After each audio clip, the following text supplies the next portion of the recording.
Hola queridos hermanos y amigos, vamos a tener un estudio bíblico, hoy también como cada día, y como habíamos dicho, hoy vamos a continuar con el estudio de hermenéutica bíblica, como todos los viernes. Hoy es viernes 22 de enero, viernes 22 de enero, y vamos a continuar estudiando cómo interpretar correctamente las Sagradas Escrituras. Es un tema fundamental para la vida del creyente y necesitamos profundizar un poquito más para ser mejores para nuestro Dios, para dejar que Dios siga perfeccionando nuestra vida. Así que espero que hayáis venido con ganas de abrir la palabra de Dios y estudiarla y recibir lo que Él nos tenga que decir. Lo primero que vamos a hacer es una oración para pedirle a Dios que nos dirija y después comenzamos a estudiar hermenéutica bíblica. Vamos a orar. Señor, gracias por esta oportunidad que nos das de abrir tu palabra un día más y recibir el alimento espiritual. Gracias por todos mis hermanos que te buscan con fidelidad cada día. Y gracias, Señor, porque ¿qué vamos a decirte? Tú sabes todo en nuestras vidas. Y en nuestra debilidad tú, Señor, te perfeccionas. Nos dejamos llevar por ti para que todo lo que digamos y hagamos ahora en este tiempo sea conforme a las Escrituras, conforme a tu palabra, que todo sea la verdad que viene de ti, Señor, y que necesitamos escuchar. Háblanos porque cada día necesitamos oír tu voz, que nos cambia, nos transforma y nos lleva adelante en este peregrinaje por este mundo, por esta tierra. Danos sabiduría y sosténnos con tu fuerza, Señor, para que en todo momento no sea algo de hombres, sino que sea tu obra en medio de nosotros. Bendice a mis hermanos y trata en cada vida, Señor, según sus necesidades. Muchas gracias, Señor, quedamos en tus manos pidiéndote todo esto y lo hacemos en el nombre de nuestro Señor Jesús. Amén. Bienvenidos, queridos hermanos, en el chat en directo. Veo que Germán ha escrito, bendiciones para todos. Benito también ha escrito, buenas noches. Liliana, buenas tardes. Juan Bermudo, bienvenido. Y Juan Vázquez, buenas tardes. Hay más hermanos conectándose, hay un grupo ahí, así que vamos a continuar, como hemos dicho, con hermenéutica bíblica. Vamos a avanzar un poquito más. Bienvenida María Luisa, buenas tardes. Y los otros, aunque no escriban en el chat en directo, bienvenidos a todos, claro que sí. Beatriz, buenas tardes. Miriam, buenas tardes. Bienvenidos a todos. Vamos a continuar donde lo dejamos el último día. Estábamos hablando de la importancia de las palabras en su contexto. Las palabras son importantes, decíamos, y hay una serie de principios fundamentales a la hora de analizar cada palabra. Y estuvimos viendo algunos ejemplos bíblicos. Esa es la intención, que nos metamos en la Biblia, que nos metamos en la palabra de Dios y no solamente todo se quede en conceptos, en ideas, sino que podamos realmente recibir el propio alimento a la vez que aprendemos acerca de cómo sacar el alimento. Estuvimos viendo la palabra esqueuos, que significa literalmente vaso o utensilio, pero también veíamos que podía tener un significado figurado cuando hablaba, por ejemplo, ahí la palabra de los vasos de la ira o vasos de misericordia. Y vimos algún otro ejemplo, también vimos acerca de la palabra Elohim. Decíamos que esa palabra Elohim puede tener diferentes significados según el contexto en el que la palabra aparece. Así, cuando se refiere a Dios, es el Elohim, Él es Dios. Pero también habla de otros dioses. Allí en Éxodo 23 leíamos que habla de Elohim Ajerim, otros dioses, no nuestro Dios, no el Dios creador del universo. O también veíamos a Astarte, diosa de los sidonios, y ahí también aparece la palabra Elohim. Bien, hoy vamos a ver algunos ejemplos más aplicando la gramática. A la hora de interpretar la escritura aplicamos la gramática y vamos a seguir viendo cómo las palabras en su contexto inmediato pueden tener un significado u otro. Por ejemplo, si estamos leyendo un pasaje que es narrativo, las palabras van a tener un sentido más literal. Si leemos un pasaje que es simbólico, bueno, pues ahí las palabras van a tener otro significado. De ahí que es muy importante identificar el género, el estilo literario de cada texto que estamos leyendo a la hora de tenerlo muy en cuenta cuando vamos a interpretar la escritura. Vamos a comenzar viendo un ejemplo en el libro de Génesis, capítulo 30. En Génesis, capítulo 30, vamos a volver a la palabra Elohim para ver un significado que, bueno, no lo vimos el otro día y quizás a algunos les pueda sorprender. Y haremos como hicimos el otro día. Vamos a leer el mismo versículo en diferentes versiones y de esa manera pues vamos a poder tratar de tener luz. Pero lo importante aquí será interpretar la palabra Elohim aplicando la gramática en su contexto inmediato, a ver qué es lo que ahí quiere decir. Mira, vamos a leer Génesis capítulo 30, versículo 8. Génesis 38. Ahí el contexto es que Raquel está debatiéndose porque ella también quiere tener hijos. Sabéis que Jacob tiene dos esposas y a su vez las dos concubinas, esclavas de sus esposas, y las 12 tribus de Israel van a venir de esas 4 mujeres distintas. Raquel era la mujer a la que Jacob amó. Por ella sirvió a Labán 14 años, 7 años para conseguirla. Fue engañado. Labán, su suegro, le dio a Lea, la hermana mayor, el lugar de a Raquel, a la que él amaba. Y para conseguir a Raquel tuvo que servirle otros 7 años más. Finalmente, cuando se casa y tiene a Raquel, resulta que Raquel es estéril, no puede dar hijos. Entonces, ahí Raquel ofrece a su sierva, Bilha, para que tenga hijos por ella. Y en fin, en medio de todo este problema, en medio de toda esta circunstancia, Bilha da a luz a un hijo a Jacob y Raquel le va a poner su nombre Neftalí. Y mira lo que dice el versículo 8, capítulo 30 de Génesis, versículo 8.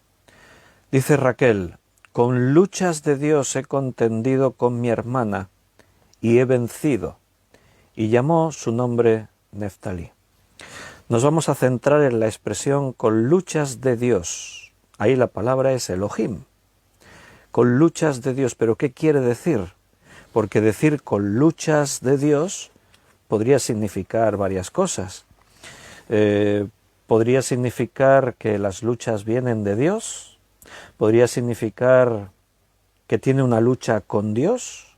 Podría significar que Dios está conmigo en las muchas luchas que pueda tener. ¿Qué quiere decir con luchas de Dios?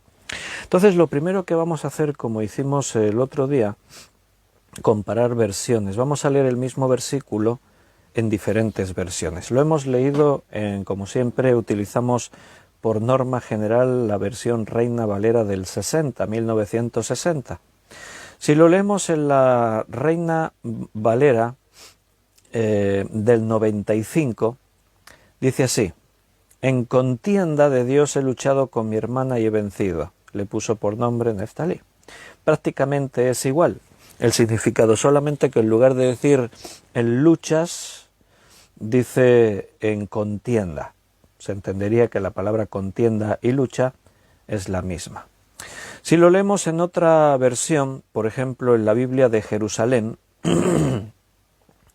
Dice, y dijo Raquel, me he trabado con mi hermana a brazo partido y la he podido.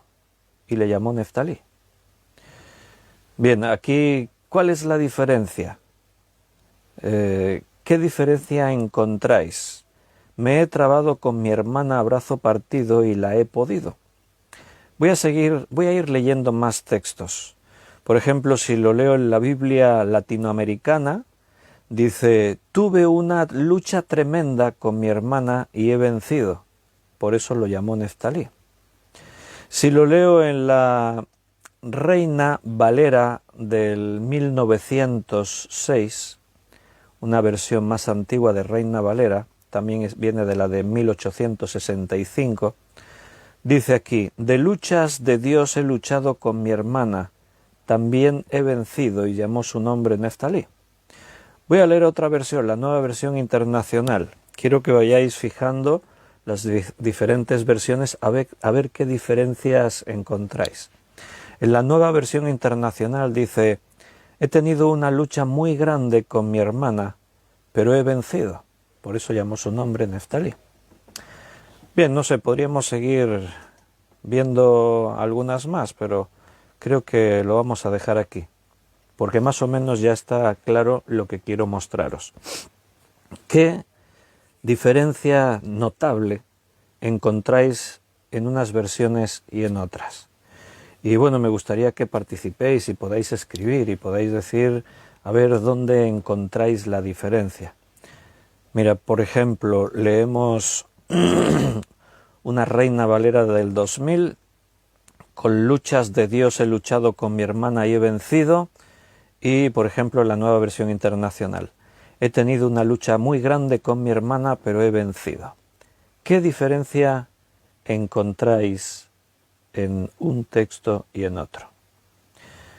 Bien, si estuviéramos cara a cara, pues escucharía vuestras voces, sería mucho más fácil, así tenemos que escribir, supongo que algunos quizás estén escribiendo, pero me imagino que os habéis dado cuenta que unas versiones omiten la palabra Dios. En algunas versiones no dicen Dios, pero las palabras están las mismas, o sea, hay palabras por palabras. O sea, si contamos X palabras en una versión, las mismas palabras están en la otra. Lo único que no está la palabra Dios, han puesto otra palabra. ¿Qué palabra han cambiado por Dios? Grandes. En unas versiones dicen con grandes luchas y en otras versiones dicen con luchas de Dios. En algunas versiones no dicen Dios, pero utilizan la expresión grandes o enormes, o como la Biblia de Jerusalén, que tiene una expresión así como muy, me gusta la expresión, he trabado con mi hermana a brazo partido. Dice, realmente está hablando de una gran lucha, a brazo partido. Aquí no pusieron ni Dios ni lucha, ni Dios ni gran, ni Dios ni gran, sino a brazo partido. Entonces, ¿qué quiere decir aquí el texto? Nota, estamos estudiando las palabras en su contexto inmediato para sacar una interpretación adecuada. Volvemos a Reina Valera del 60. Entonces, ¿qué quiere decir? Con luchas de Dios he contendido con mi hermana y he vencido. Mira, en el hebreo se puede interpretar como grandes luchas. Lo que han hecho algunas versiones, la versión que lo ha traducido literal, en este caso son las que han puesto el nombre Dios, porque en el original aparece Elohim, que siempre se traduce como Dios. Lo único que algunas versiones han interpretado lo que quería decir, porque han tenido en cuenta el hebraísmo. En hebreo se puede interpretar como grandes luchas, porque aquí la palabra Dios no se utiliza refiriéndose a la divinidad, sino se está utilizando como un superlativo. Se está utilizando para decir que esta lucha ha sido una lucha inmensa, tremenda. Se está tomando el concepto con luchas de Dios. ¿Puede haber algo más grande que una lucha de Dios? Entonces, para un hebreo esta es una expresión natural, es un hebraísmo. Ellos lo dicen y lo entienden. No están diciendo que se estén peleando con Dios, luchando con Dios. No están diciendo que la lucha viene de Dios. No está diciendo que Dios lucha con nosotros en nuestra batalla. No dice eso. Aquí la palabra Dios se utiliza como un superlativo para hacer énfasis en la lucha tan grande que Raquel estaba teniendo con su hermana. Estaban compitiendo por ver quién tenía más hijos, por ver quién agradaba más a su esposo. No hay nada peor en un hogar que los miembros del hogar compitan, se peleen. Ahí la lucha que tenían era tremenda. Y entonces utiliza un hebraísmo, una expresión que en el contexto hebreo se entiende muy bien, pero que en el castellano quizás a algunos les hace pensar, ¿qué quiere decir con luchas de Dios he contendido con mi hermana? ¿Qué quiere decir esto? ¿Que la lucha venía de Dios? ¿Que era Dios quien provocaba esa lucha? ¿Que estaba luchando contra Dios? No, nada de eso. Aquí la palabra Elohim se interpreta dentro de un modismo, un hebraísmo, algo que está dicho y para un hebreo tiene un sentido ya determinado. Vamos a ver otro ejemplo. Vamos a tomar una palabra que aparece en la Biblia, en el griego, nos tenemos que ir al Nuevo Testamento, y es una palabra griega que creo que todos conocéis, porque en algún estudio o en alguna predicación lo hemos referido, lo hemos mencionado. La palabra griega es cosmos. Y si yo os preguntase qué significa cosmos, ¿qué diríais? Es una palabra griega, como hemos dicho. Cuando yo digo qué es el cosmos, pues pensáis en el universo, en los múltiples universos que hay, me refiero a galaxias distintas. Para nosotros nuestro universo inmediato es el sistema solar, la Vía Láctea. Bien, algunos ya están escribiendo, Juan Vázquez escribió, cosmos significa orden, eso es lo que significa cosmos, es una palabra griega. Por eso le pusieron los científicos, le llamaron al cosmos, al universo le llamaron cosmos porque observaron que era una estructura ordenada. Entonces la palabra que le pusieron fue esa, orden, simplemente que es la palabra griega, cosmos. Bien, vamos a ver cómo en la Biblia la palabra cosmos puede aplicarse, según el contexto inmediato, en sentidos distintos, en sentidos diferentes o incluso figurados. Vamos a ir primero a Mateo capítulo 13, versículo 35. En Mateo 13, 35, dice, para que se cumpliese lo dicho por el profeta cuando dijo, abriré en parábolas mi boca, declararé cosas escondidas desde la fundación del mundo. Desde la fundación del mundo, dice ahí. Muy bien. Entonces, ¿qué sentido tendría aquí la palabra cosmos? Declararé cosas escondidas desde la fundación del mundo. Abriré, dice, todo esto habló Jesús por parábolas, cita al profeta y dice, para que se cumpla lo dicho por el profeta cuando dijo, abriré en palabras mi boca, declararé cosas escondidas desde la fundación del mundo. Bien, aquí el cosmos, mundo, se refiere a la tierra, porque está hablando que el Señor trae parábolas, trae un mensaje, declara cosas escondidas desde que el mundo fue fundado. O sea, desde que hay hombres sobre la tierra, el Señor ha traído esas palabras. Entonces aquí la palabra cosmos tiene ese significado, se está refiriendo a la tierra. Lo mismo que si leemos en el Evangelio de Juan, capítulo 21, versículo 25, estamos viendo el sentido de las palabras en su contexto inmediato para ver que una misma palabra en su origen puede tener diferentes sentidos, literales o figurados. Y en Mateo 21, 25 dice, y hay también otras muchas cosas que Jesús hizo, las cuales si se escribieran una por una, pienso que ni aun en el mundo cabrían los libros que se habrían de escribir. Amén. La palabra mundo, aquí en el griego vuelve a ser la misma, cosmos, y nuevamente se refiere a la Tierra, al planeta.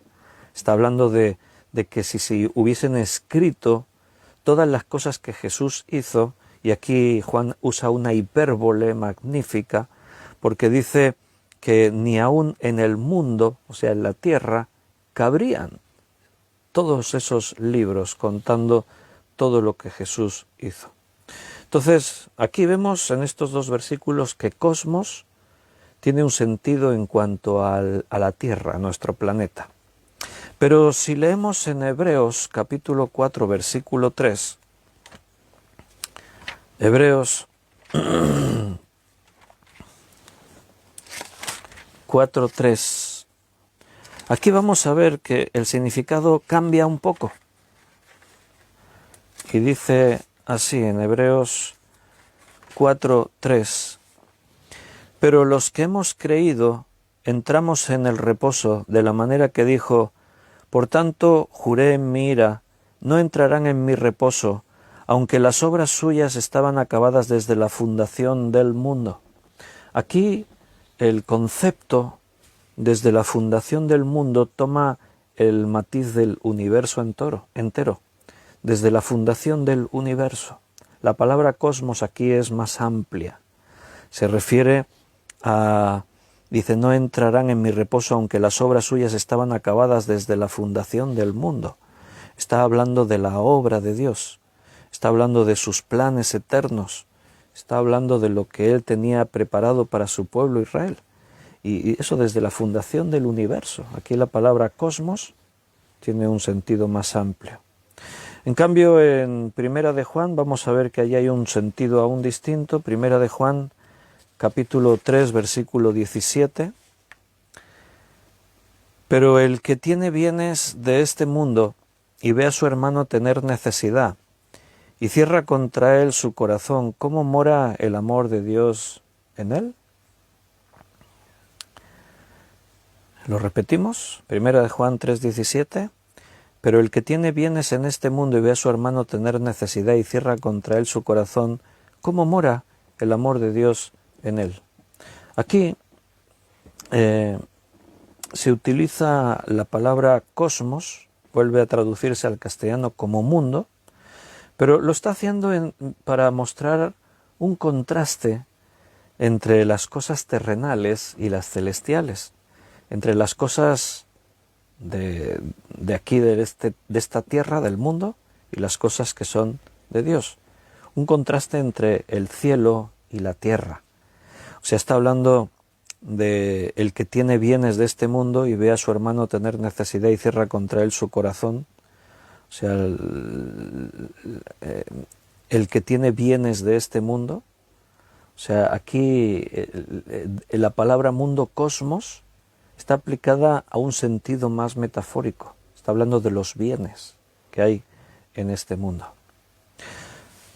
Hay también otro ejemplo, y este es interesante, en Mateo capítulo 5, versículo 14.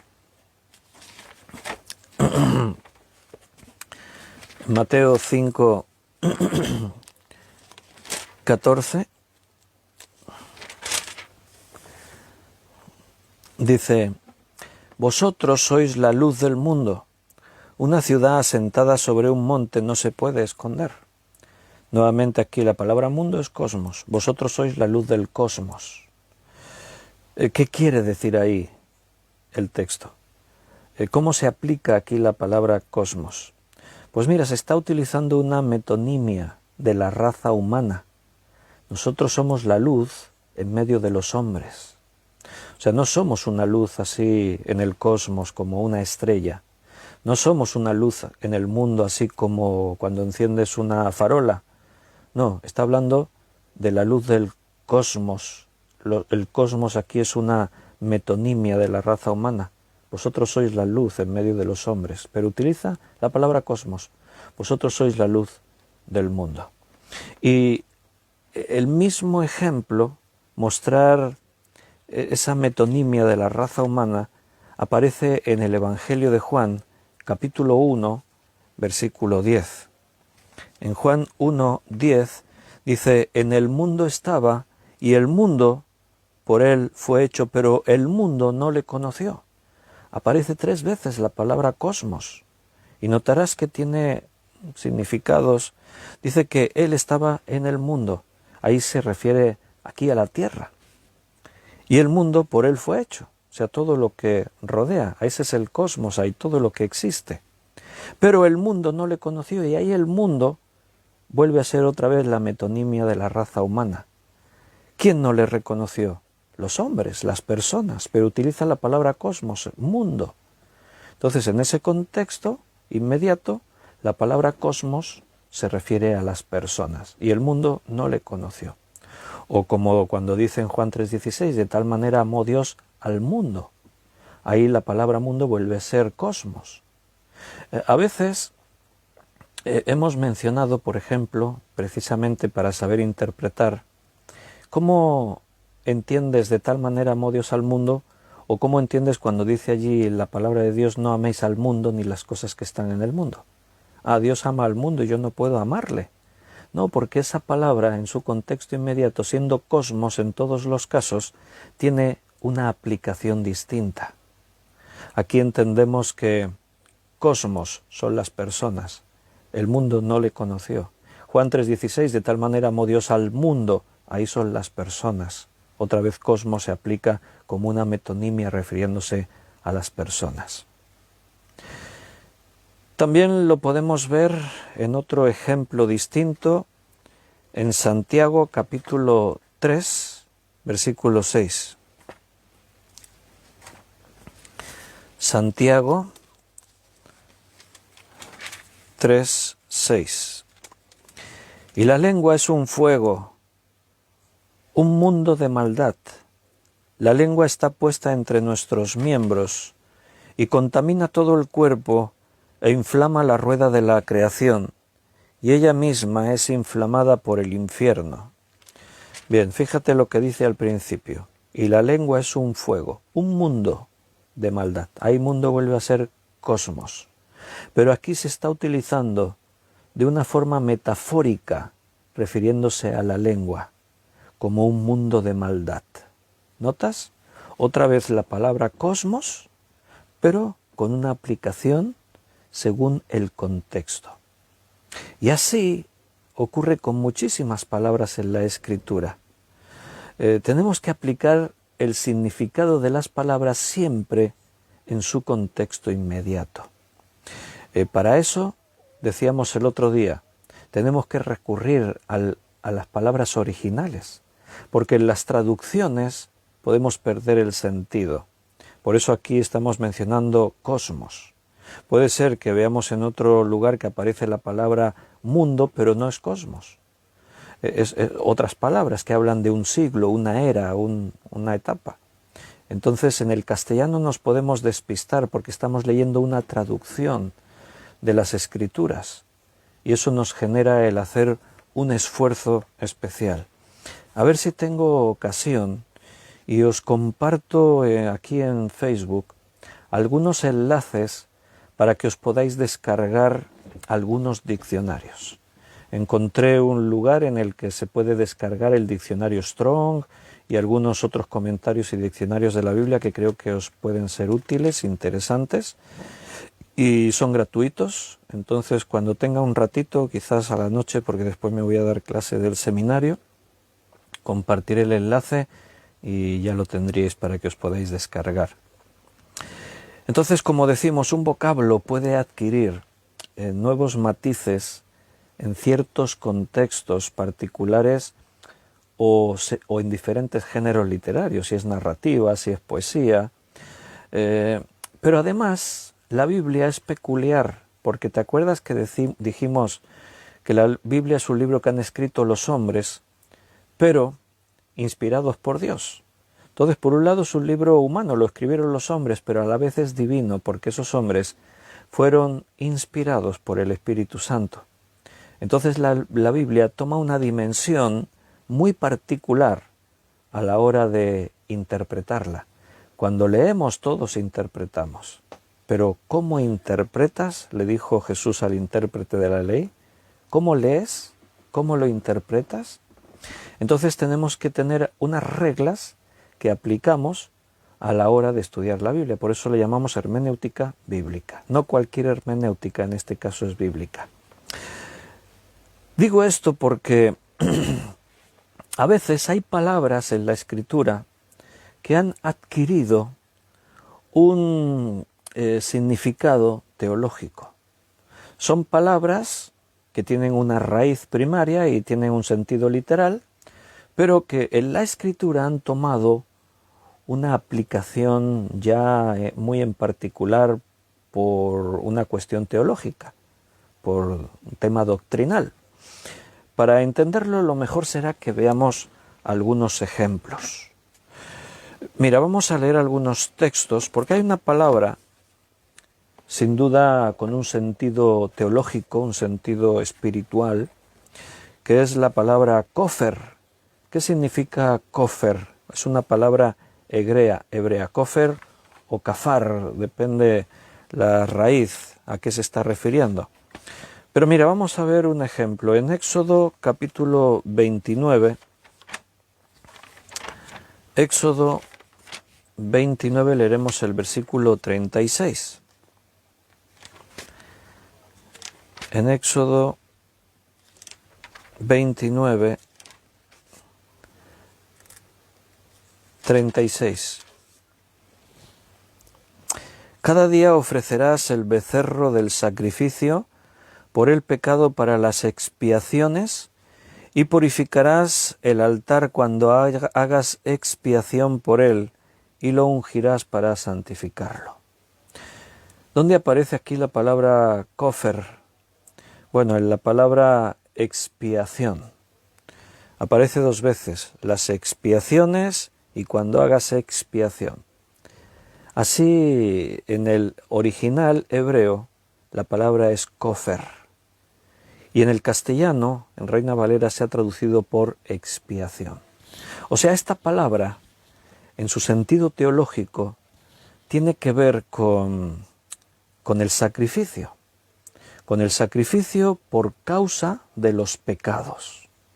Cuando un animal era sacrificado, cuando era ofrecido en sacrificio, esa palabra expiación, dice, cuando hagas expiación por él, lo ungirás para santificarlo.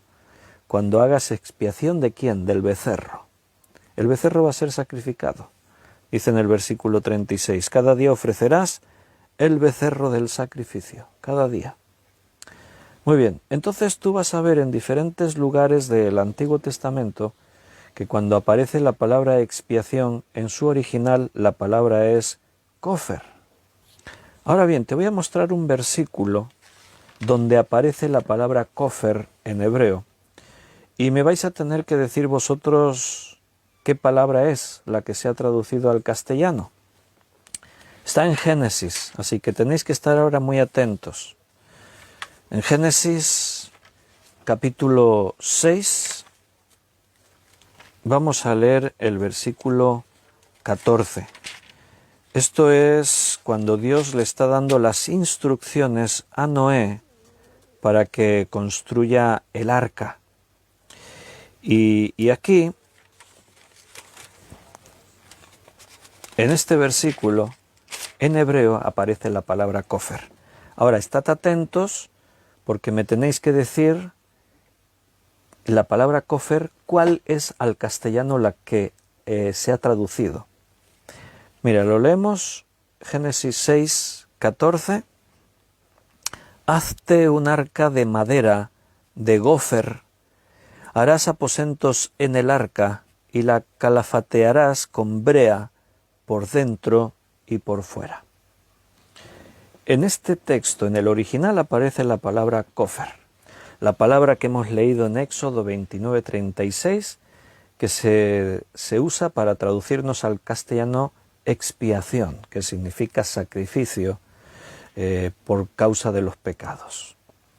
Ahora bien, encontráis ¿qué palabra castellana aparece en este versículo 14 de Génesis 6, que en el original es la palabra kofer?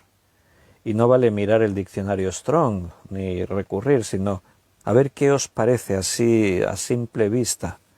Hazte un arca de madera de gofer, harás aposentos en el arca, y la calafatearás con brea por dentro y por fuera. ¿Qué os parece? ¿Qué palabra se ha traducido al castellano de la palabra hebrea kofer? No sé si alguno está escribiendo o todavía lo estáis mirando. Paco dice calafatear. ¿Estáis de acuerdo los demás? Y si es calafatear, ¿por qué? ¿Por qué se ha traducido kofer por calafatear? Nancy dice cedro.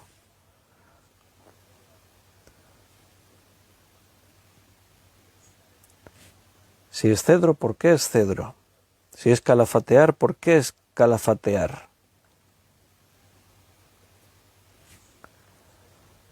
De gofer o cedro, dicen.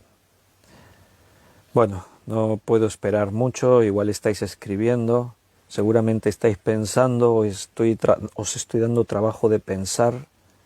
Juan dice brea. Bueno, notas, no lo tenemos claro. ¿Por qué? Porque el significado de kofer, expiación, sacrificio, ¿qué tiene que ver en este versículo? Un hebreo está leyendo y él lee la palabra kofer ahí, pero él, según el contexto, la entiende de una manera. Si esa palabra aparece en Éxodo 29:36, como hemos leído, el hebreo que está leyendo en su idioma la entiende de otra manera distinta. ¿Por qué? Porque en Éxodo 29:36 la palabra ha tomado una connotación teológica, ha tomado un sentido, un significado teológico. Pero la palabra kofer, en origen, en su significado es una. ¿Sabéis cuál es? ¿Qué significa kofer literalmente? Pues significa literalmente cubrir, tapar. Eso es lo que significa kofer, cubrir, tapar. En este versículo la palabra es calafatear. Paco lo acertó. Paco, Rosario, están ahí juntos. Y la calafatearás, o sea, la cubrirás con brea, la barnizarás. La brea era una especie de resina, así pegajosa, impermeable. Entonces Dios le dice, construye un arca de madera y la cubres, la tapas. Kofer significa eso, cubrir, tapar. Pero esta palabra tomó un significado teológico, porque cuando Dios le decía a su pueblo que sacrificaran el becerro de kofer, el becerro de cubrir, tapar. Pero en el castellano se nos ha dado una palabra, expiación, para que la entendamos. El hebreo lo entiende según el contexto en el que está leyendo. A nosotros se nos interpreta lo que quiere decir kofer. Y el lugar entre las opciones que traducimos, cubrir, tapar, vamos a poner expiación, decide el traductor, porque aquí tiene que ver con la sangre que se derramaba. El sacrificio del animal cubría los pecados. Y esto es un principio teológico. Y lo podemos ver en un ejemplo, podríamos leer muchos, pero si nos vamos al capítulo 10 de Hebreos, carta a los Hebreos, capítulo 10, leeremos del versículo 1 al 4, Hebreos 10, dice, porque la ley, teniendo la sombra de los bienes venideros, no la imagen misma de las cosas, nunca puede, por los mismos sacrificios que se ofrecen continuamente cada año, hacer perfectos a los que se acercan. De otra manera cesarían de ofrecerse, pues los que tributan este culto limpios una vez no tendrían ya más conciencia de pecado. Pero en estos sacrificios cada año se hace memoria de los pecados, porque la sangre de los toros y de los machos cabríos no puede quitar los pecados. Ahora hay una enseñanza en el Nuevo Testamento. Dice que el sacrificio de Cristo no es expiación, no es kofer. El sacrificio de Cristo no es que tape los pecados. El sacrificio de Cristo quita los pecados. Los quita totalmente. Si yo tengo aquí este bolígrafo y le pongo encima, esto es una factura de FEXA, le pongo encima un papel, ahí en bolígrafo yo le pongo encima un papel, el bolígrafo sigue estando, lo único que he hecho ha sido cubrirlo, taparlo, pero no lo he quitado, el bolígrafo está ahí. Ahora bien, si yo tengo aquí el bolígrafo y yo lo quito y lo tiro, entonces ya no está el bolígrafo. ¿Por qué? Porque lo quité. La Biblia nos enseña esta enseñanza teológica, es doctrina. Los sacrificios de los animales del Antiguo Testamento se le llamaba expiación por los pecados, kofer, porque tapaban, cubrían, pero no los quitaban.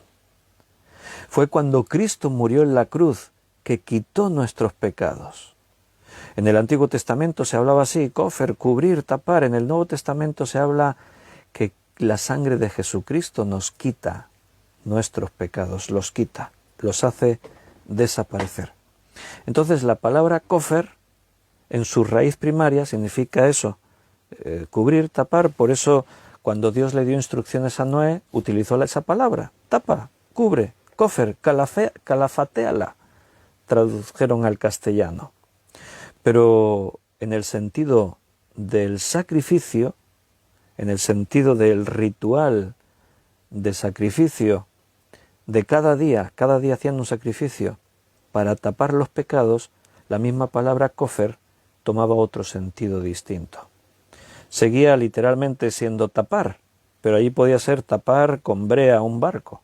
Aquí era tapar los pecados del pueblo, de las personas, de cada uno. Cristo no los tapa, Cristo quita nuestros pecados. Hermanos, la hermenéutica se construye durante toda la vida. Toda la vida estamos aprendiendo, toda la vida seguimos creciendo en hermenéutica, porque la lectura y el estudio de la palabra de Dios siempre necesita ser interpretada. Y no todas las palabras tienen el mismo significado en su contexto. Ahora bien, cuando tú estudias un versículo, un pasaje, no quiere decir que esto que estamos haciendo ahora nosotros lo tienes que hacer con todas las palabras que aparecen ahí en el versículo. Si no, sería un trabajo muy extenso y muchas veces no nos daría tampoco fruto, nos agotaría, a veces nos perderíamos en la enseñanza. No quiere decir que cada versículo, palabra por palabra, tú tienes que buscar el significado en la palabra original, ver si ese significado en su contexto inmediato significa una cosa u otra, si es literal, si es figurado, qué quería decir el autor. No, eso lo hacemos con las palabras relevantes, las palabras que tienen un significado así especial, que son relevantes. Tú lees en un versículo y de pronto detectas que hay una o dos o tres o cuatro, hay algunas palabras clave, algunas palabras distintas. Entonces ahí tú te vas a tomar para estudiar como estamos haciendo ahora. La palabra kofer es la que quieres que deletree.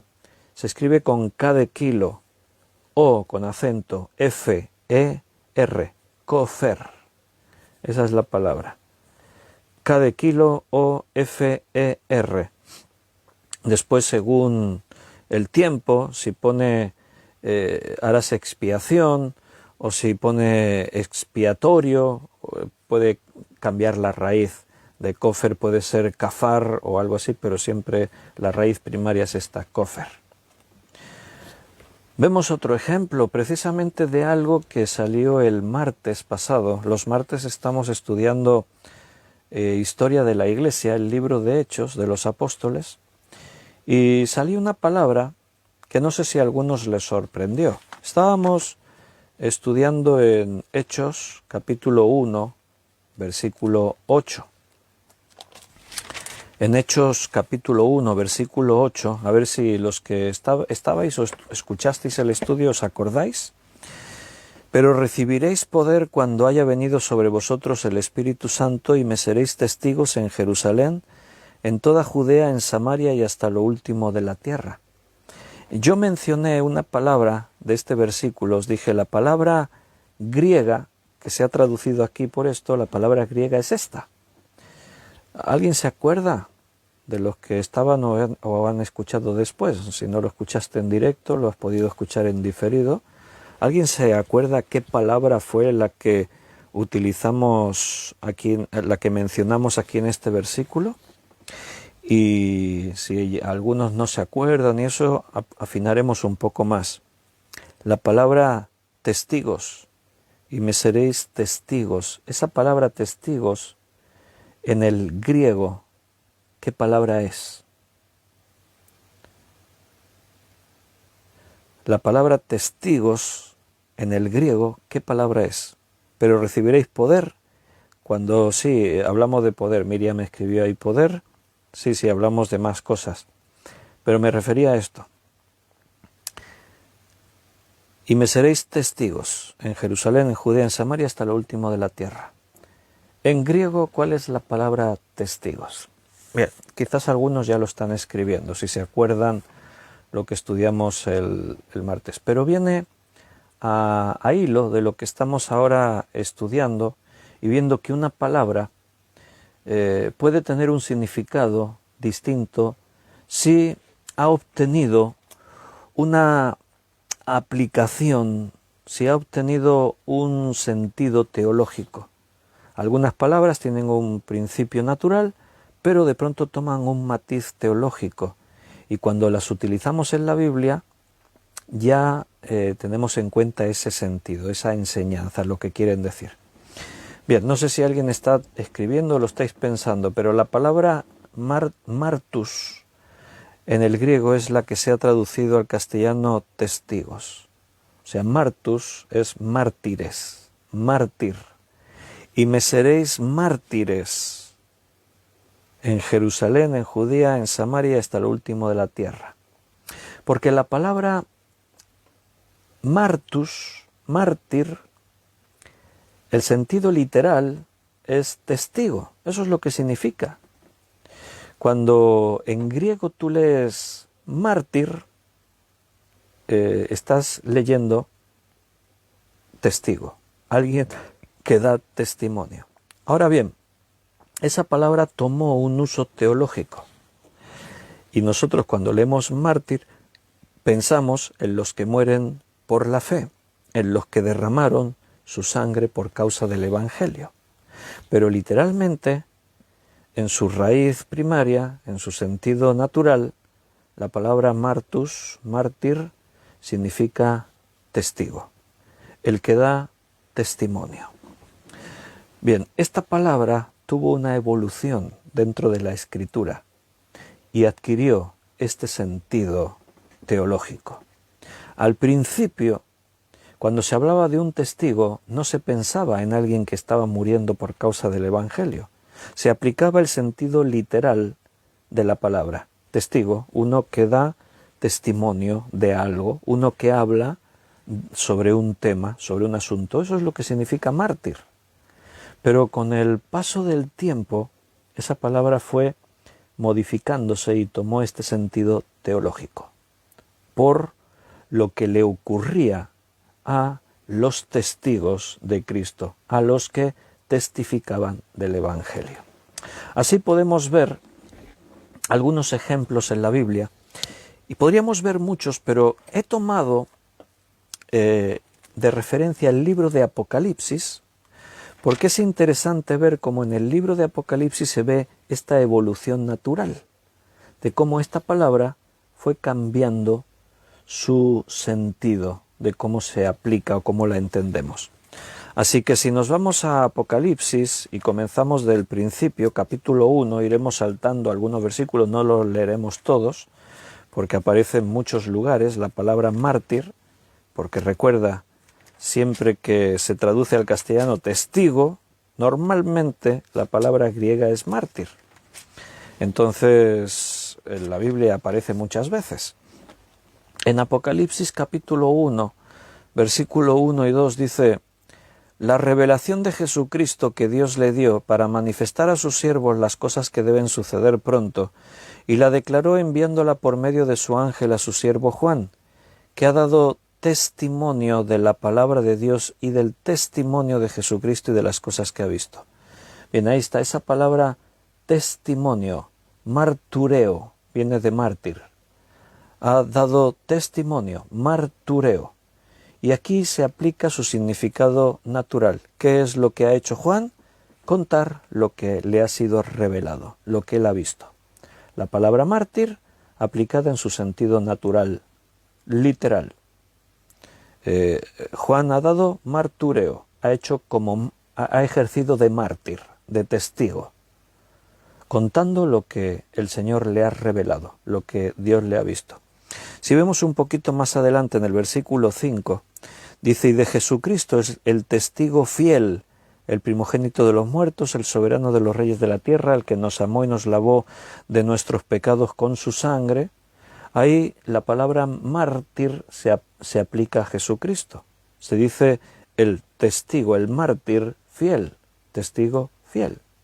Y aquí, aunque es cierto que al final del versículo aparece ya la connotación, la idea de sacrificio, porque habla de Jesús como el mártir fiel, el testigo fiel, que nos lavó nuestros pecados con su sangre, en realidad se refiere, y de Jesucristo el testigo fiel por el contexto, se refiere de que Jesús es el que nos ha contado, nos ha revelado estas cosas.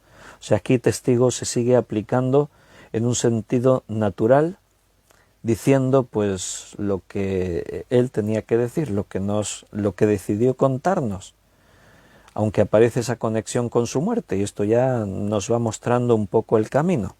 En el versículo 9 de este mismo capítulo 1, dice: yo, Juan, vuestro hermano y copartícipe vuestro en la tribulación, en el reino y en la paciencia de Jesucristo, estaba en la isla llamada de Patmos por causa de la palabra de Dios y el testimonio de Jesucristo. Ahí otra vez aparece la palabra testimonio, en el griego marturia, vuelve a venir de la misma palabra de la raíz primaria mártir. Y aquí quiero que notes que ya se le empieza a dar ese sentido a la palabra mártir como nosotros la entendemos.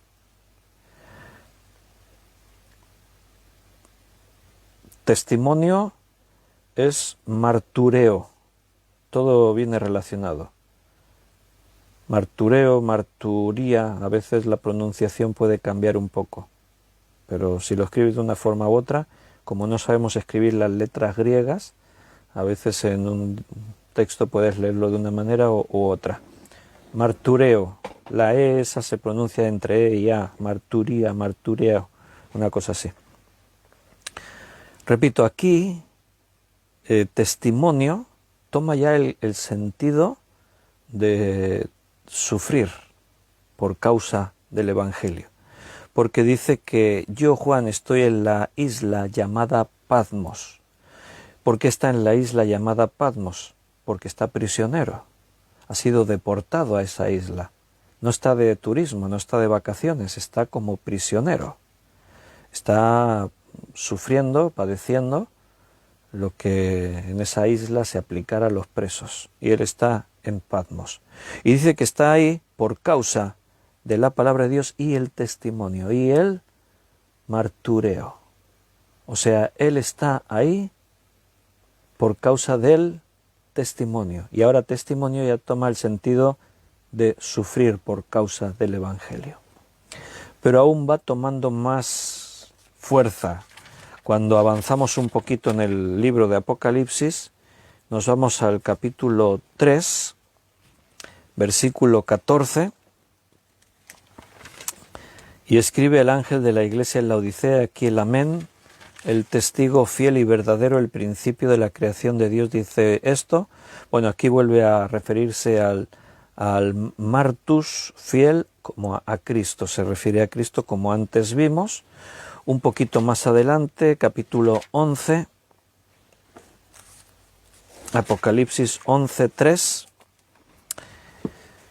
Y daré a mis 2 testigos que profeticen por 1270 días vestidos de cilicio. El otro día hablábamos del cilicio, decíamos que era una tela que fabricaban de la piel de los camellos, y era una tela así como muy rústica, opaca, no dejaba traspasar la luz, por eso dice que el sol se ocultó como tela de cilicio, se oscureció como tela de cilicio, y decíamos que el cilicio cuando se lo ponía a alguien era por duelo, como una actitud de sufrimiento. Bien, aquí dice el Señor que Él da a sus 2 testigos, martus, ahí aparece otra vez esa palabra, a sus 2 mártires. Él da a sus 2 testigos, a sus 2 mártires. ¿Y qué es lo que hacen estos 2 testigos? Van a estar predicando el Evangelio, profetizando, durante 3 años y medio, y vestidos de cilicio como símbolo, como señal de sufrimiento. Pero fíjate estos 2 testigos que va a ocurrir. Versículo 7. Cuando hayan acabado su testimonio, otra vez la palabra marturia, testimonio, cuando hayan acabado su testimonio, la bestia que sube del abismo hará guerra contra ellos, los vencerá y los matará. O sea, ellos vienen para ser mártires. ¿Para qué? Para dar testimonio. Pero en el acto de dar testimonio está implícito que ellos van a sufrir y van a morir, van a derramar su sangre por su predicación. Un poquito más adelante, en el capítulo 12, versículos 10 y 11, pero oí una gran voz en el cielo que decía: ahora ha venido la salvación, el poder y el reino de nuestro Dios y la autoridad de su Cristo, porque ha sido lanzado fuera el acusador de nuestros hermanos, el que los acusaba delante de nuestro Dios día y noche. Y ellos le han vencido por medio de la sangre del Cordero y de la palabra del testimonio. Ahí está otra vez, marturia. Por la palabra de su testimonio de ellos, y menospreciaron sus vidas hasta la muerte. Y aquí vuelve a hablar de lo que ellos hacían. Ellos vivían como mártires y habla hasta la muerte. Entonces, una palabra que en su sentido literal significa alguien que da testimonio, para nosotros toma un sentido teológico. Y cuando nosotros decimos mártir, estamos pensando en alguien que muere por causa del Evangelio. Bueno, tenemos que dejarlo aquí porque se nos ha hecho la hora, pero nos hemos quedado con unos buenos ejemplos para ver que es muy importante interpretar las palabras según su sentido original, en el idioma original, tenerlas en cuenta en su contexto inmediato, tenerla en cuenta qué quiso decir el autor. Cuando tú lees en la lengua propia en la que fue escrita, ¿cómo lo interpreto? ¿Qué quiere decir? Y aún al final hemos visto que algunas palabras además tienen este sentido, tienen esta aplicación por la forma que adquirieron, que les da ahora un sentido teológico.